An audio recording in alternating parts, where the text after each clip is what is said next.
আজকে 30 তারিখ। 30 তারিখে যা মাল নিয়ে বেরিয়েছিলাম এই যে পুরো খালি, শুধু আমার জলের বোতলটা পড়ে আছে। আজকের মোটামুটি এই 3-3.5 কেজির মতো মাশরুম নিয়ে বেরিয়েছিলাম।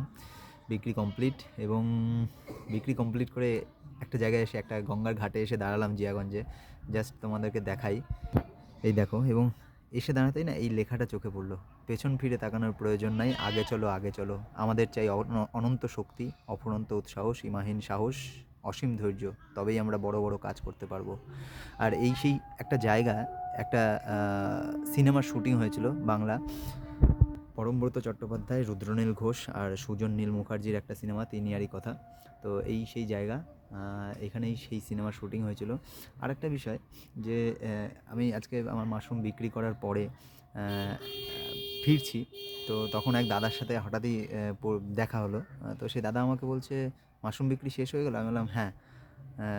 তো সে বলছে যে, আরে তোমাকে আমি বাজারে আমি নেবো ভাবলাম, তো আমি আস্তে আস্তে দেখলাম তুমি বেরিয়ে গেছো, তো আর পেলাম না।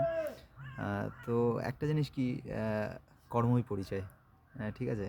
সেটা খুব ভালো করে মানে প্রতি মুহূর্তে এরকম বোঝা যায়।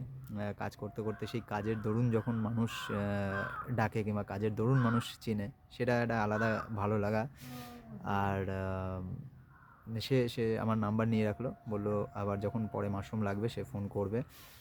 আর তোমাদেরও যদি কারোর মাশরুম লাগে অবশ্যই ফোন করতে পারো, নাম্বার তো দেওয়াই রয়েছে। যেখানেই হোক না কেন আমি ডেলিভারি করে দেওয়ার চেষ্টা করব, কিন্তু সেটা কীরকম কি অ্যাভেলেবিলিটি থাকবে কিংবা কতটা দূর সেটা তখন মানে কি বলবো, যে বিচার বিশ্লেষণ করে, যে হ্যাঁ বহরমপুর, জিয়াগঞ্জ, লালবাগের মধ্যে কোনো অসুবিধা নেই, আমি অনায়াসে ডেলিভারি করে দিতে পারবো। কিন্তু তার বাইরে হলে তখন ভেবেচিন্তে যে কীভাবে কী দেবো না দেবো, তখন সেটা কথা বলে নেব। ঠিক আছে? তো তোমাদের কারোর লাগলে অবশ্যই ফোন করো।